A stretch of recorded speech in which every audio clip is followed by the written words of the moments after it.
dizaine automotive biso balade nde na makanisi wana oyo Lumumba alobaki histoire ekotangama demain ou lendemain histoire na ngai ekotangama ya Congo ekobetama mpe kokomana na mikala bana bakotangama komamaki nde na les 27 fois-ci lokola batie biso na tête ya jeunesse entrepreneur wana tozomema bajenga na lingi ti balongola wana poste wana c'est 100% de jeunesse congolaise, même 80% bazala déjà dans l'entreprise là bas. La stratégie que vous utilisez pour que vision se matérialiser. Même pas stratégie c'est belé. Nazos ko utiliser parce que nazana molani nanga zali to aza shagi. To partager qui naïe, le sola qui naïe, n'engeni to ma stratégie. Et puis tu vois qui déjà ma stratégie, mon parti de patriage. Parlez à mon parti Lumbi César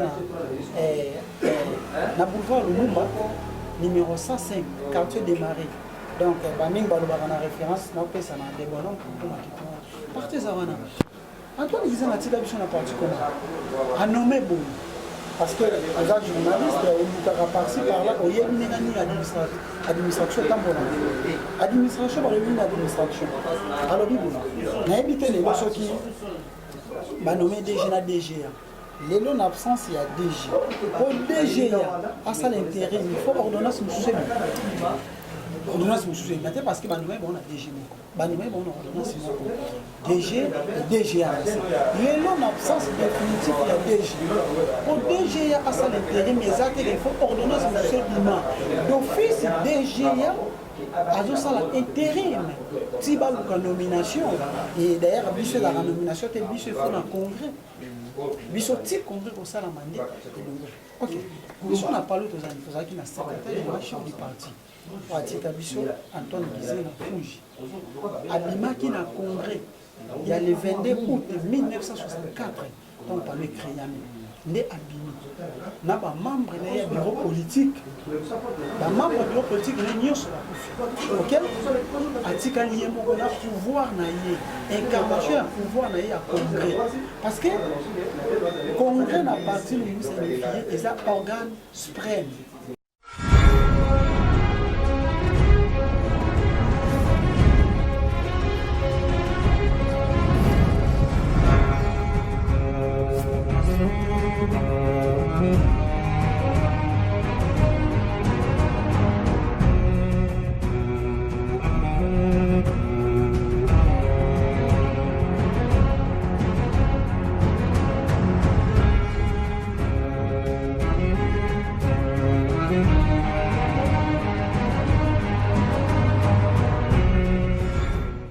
na bino nyonso bozali ebele ya kolanda masolo na biso ya Tchangu Babi district oyo nde nzela ya poto soko boyi Tchangu na yebite soko kokende poto na nzela nini nzela ya poto nde nzela ya Tchangu awa nde bosabone vraiment massivement oza na mwamba na funa beta lisolo ya Tchangu kozala na yo ingrate lelo na masolo ya Tchangu ya lelo toyamba moko na bino pour la bino mwana mboka Fabrice quoi qui wazali bongo moko na kati ya parti Lumumba Palu to solola nae na moi quelque bituna awa to yeva vraiment pour na komona ya répondre biso na ngobo za la koma branche mboto na mwana mboka Fabrice quoi qui oui mboto na yo message journaliste mwana mboka Fabrice quoi qui bayi mboka ba motala bali bayi vraiment na mobimba na Fabrice quoi qui azanani un éclairage par rapport à civil. Merci Fabrice quoi qui a jeune entrepreneur, jeune congolais entrepreneur, il va dans le domaine minimum de la construction.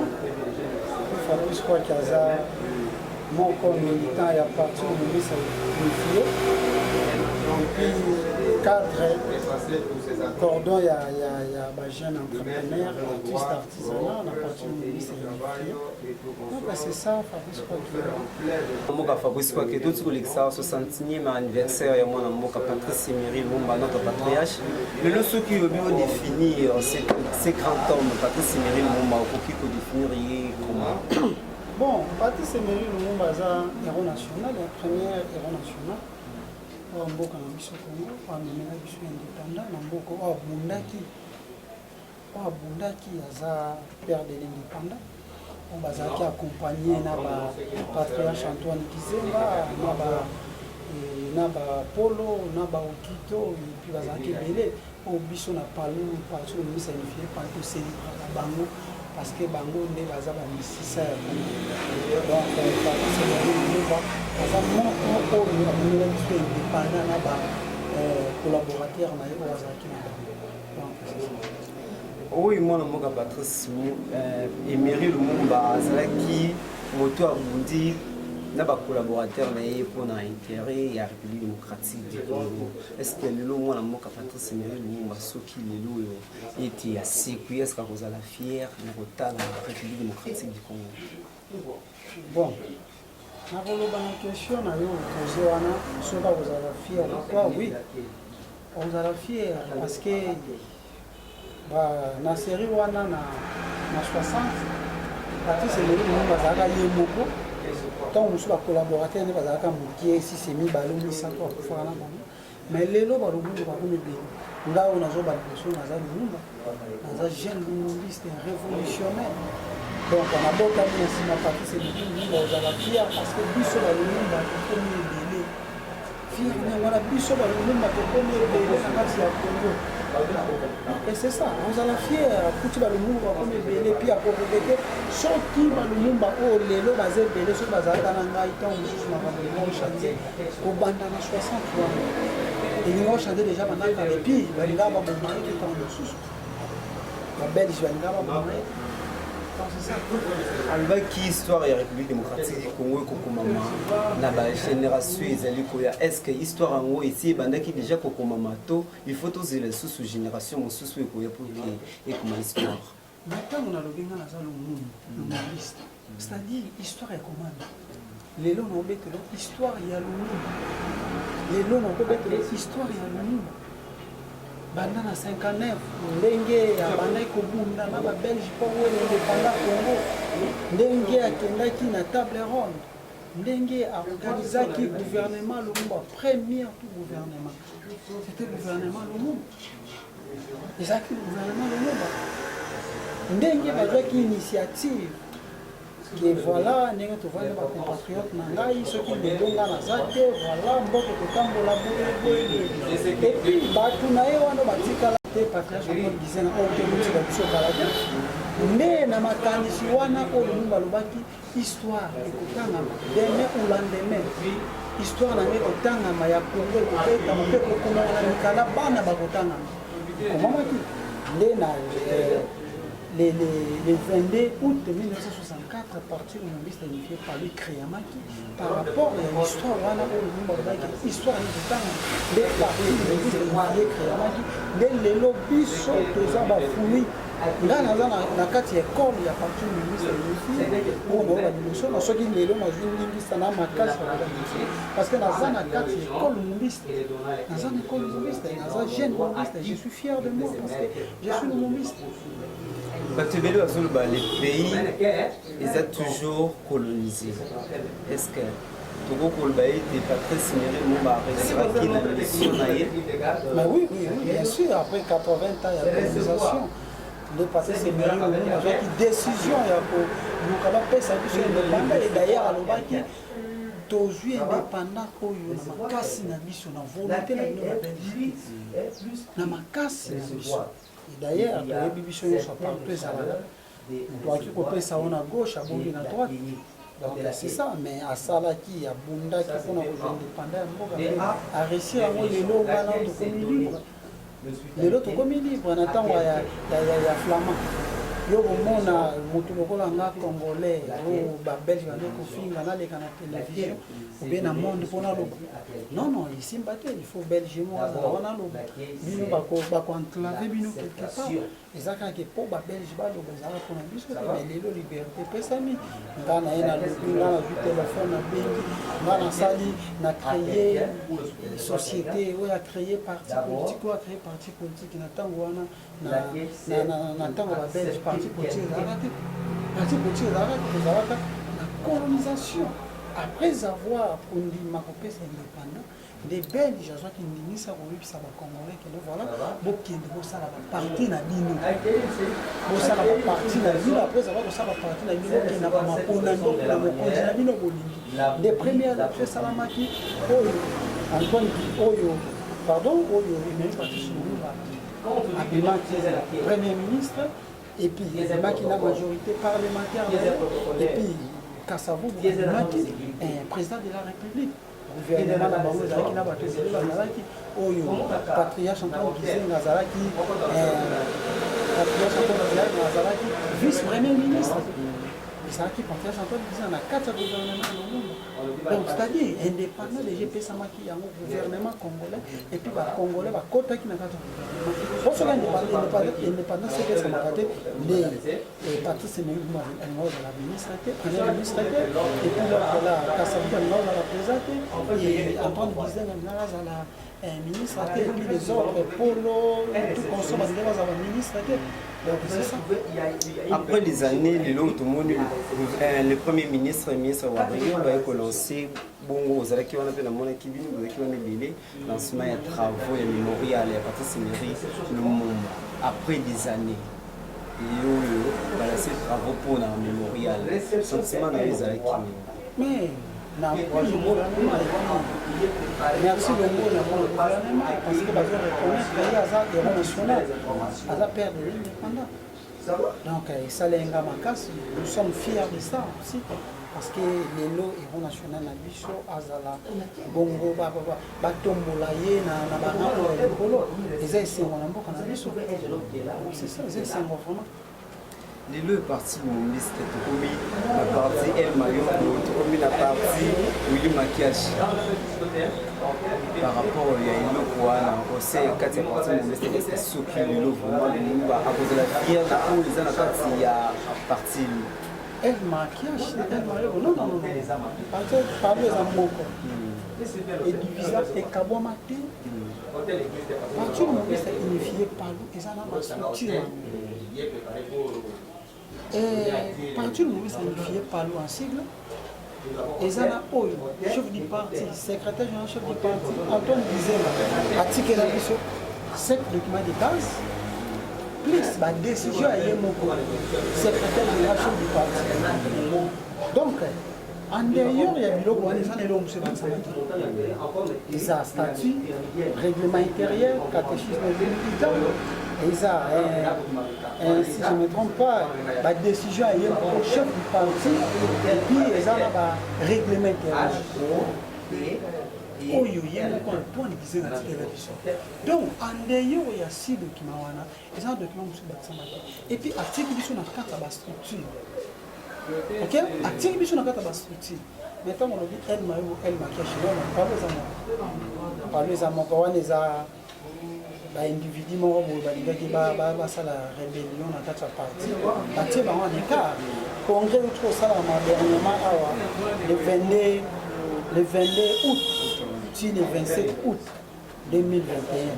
Des congrès où ils ont pris décision ya kolongola ba ko bazaki ba rebelle na kati ya parti wa ba bomba parti ya patriarche parlez à moko parti lumbi c'est ça na boulevard Lumumba numéro 105 quartier des Marais donc ba mingi ba lobaka na référence na pesa na debonon pour na kitwa parti za wana Antoine Gizenga tika biso na parti comme a nommé bon parce que les journalistes ont par-ci par-là, il y a une administration administration par une administration. Alors, on a évité les lois qui ont nommé DG DGA. Les lois en absence, il y a DG. Pour DGA, à ça l'intérêt, il faut ordonnance monsieur. Ordonnance monsieur, parce que nous avons DG. Nous avons ordonnance DG et DGA. Les lois en absence définitive, il y a DG. Pour DGA, à ça l'intérêt, mais il faut ordonnance monsieur Bima. D'office DGA, à ça l'intérim. Si vous avez une nomination, et d'ailleurs, la nomination, c'est il faut un congrès. Biso ti congrès pour ça la mandé. OK. Biso n'a pas l'autre amis, faut qu'il na secrétaire général chef du parti. Wa tita biso Antoine Gizenga Fuji. Abima qui na congrès. Il y a le 22 août 1964 donc par le Créami.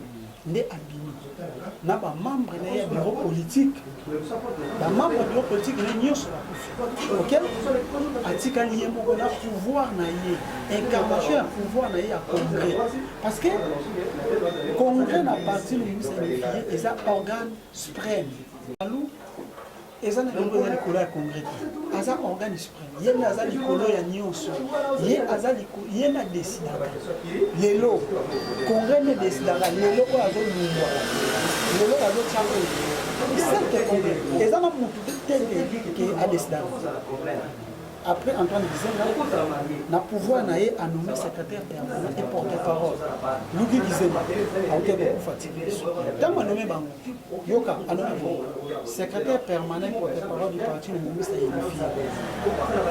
Louis Gizenga ok premier secrétaire permanent adjoint premier secrétaire permanent adjoint Godefroid Mayo Bonga Tsekwe deuxième secrétaire permanent adjoint. Ce qui n'a pas sali parce que on va passer les ordres wana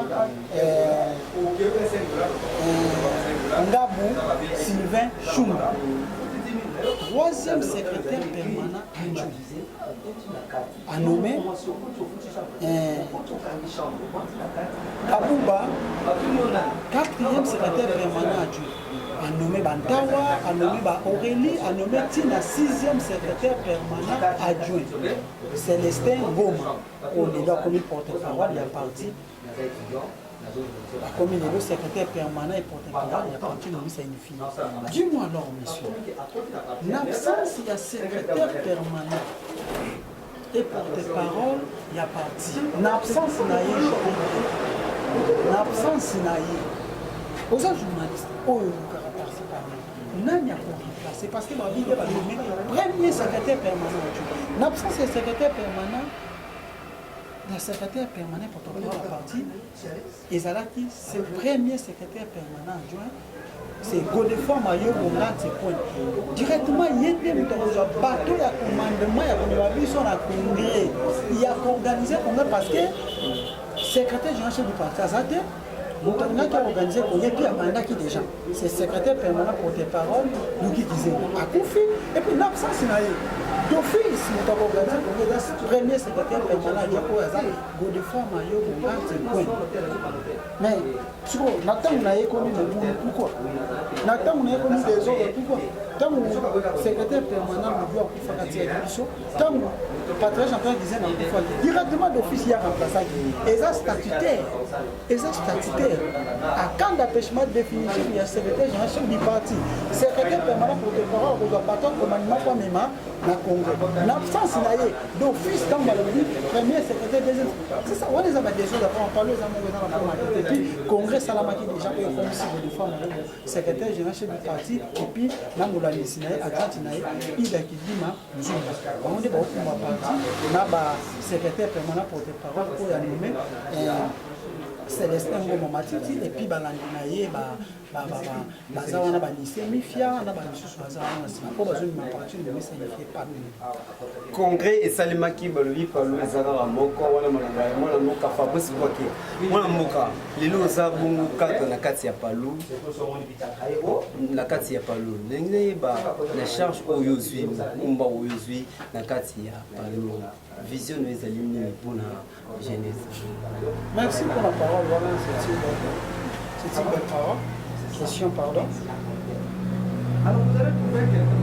Na kota la obiso sali naza militant j'ai na kati ya pa na ye na sombi carte na nga ya pa na palisi mo militant ya pa lelo oyo biso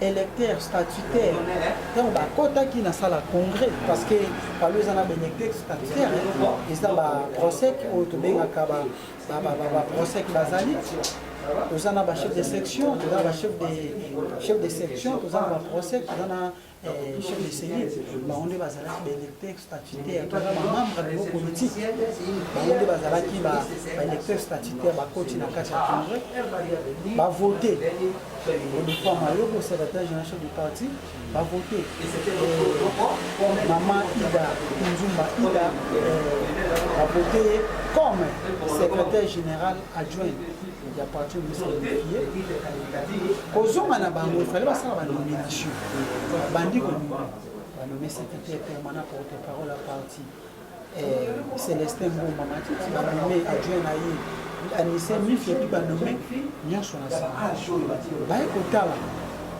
batali ke mopanzi na ngo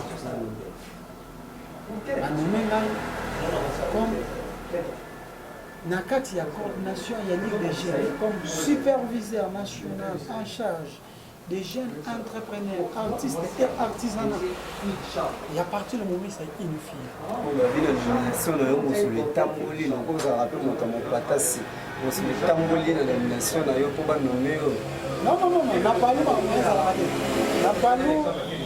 Même le lot, il y a une carte nationale, nomination, mais ça, on naza na carte na ngai ya parti naza militant ya parti carte na ngai yango carte na ngai ya kala yango ya sika yango naza militant ya palo naza militant ya palo na somi carte soma comme ça mosolo koma ba o ba noma kuna ba ba saka mosolo non na palo ba noma bongo te palo ko mériter pour ce poste ba nomé on a géré ba gêne. Ezaka pour la jeunesse. Nini bamona ki pana pour que banu. Voilà, ezaka pour la jeunesse à qualité. Na ba jeune congolais. Ndenge nini jeune a pu créer entreprise. Ndenge nini jeune a pu souffrir de atene ko kotisa gel honneur par-ci par-là. Nde batalaki batia organe moko na kati wana. Batia structure moko ba créer na kati ya jeunesse ya palu. Et gérer les jeunes dans le domaine des entrepreneurs, les jeunes entrepreneurs.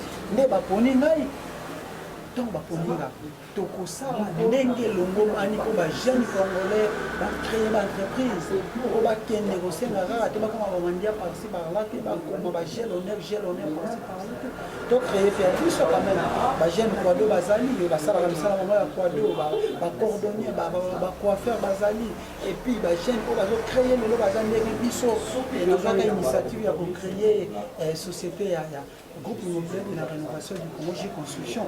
Et puis, il y a même des jeunes qui ont créé des jeunes qui ont 200 dollars, je vais battre mon salaire. Ils ont créé qui m'a camboana. Et bien, on peut se message, les jeunes qui ont belé dans Palou.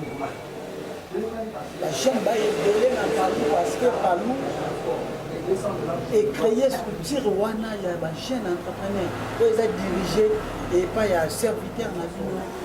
oyo aza liboso na bino Fabrice Kwaki tokoluka ndenge nini tokozwa bapartenaire ndenge nini tokoba financement mpona kofinanse bajeune na badonk couche nyonso tokokota oza jeune oyo okocréer entreprise oza jeune oyo ozalaka deja na entreprise oyebaka ndenge okomemela yango te mpo ozwa financement mpo ozwa nini oyo esengeli mpo entreprise ezala yaka mpoma na palo becontacte biso kaka na chaîne oyo oye okomona biso oye biso ndenge nini okocréer entreprise.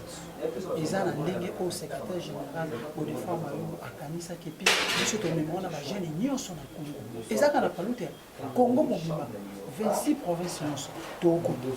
Tous en 26 provinces depuis Togo. Les jeunes n'ont pas créé l'entreprise. N'ont pas créé l'entreprise. Cette fois-ci, le cours la bâtisse sont en tête. Il y a jeunesse entrepreneur.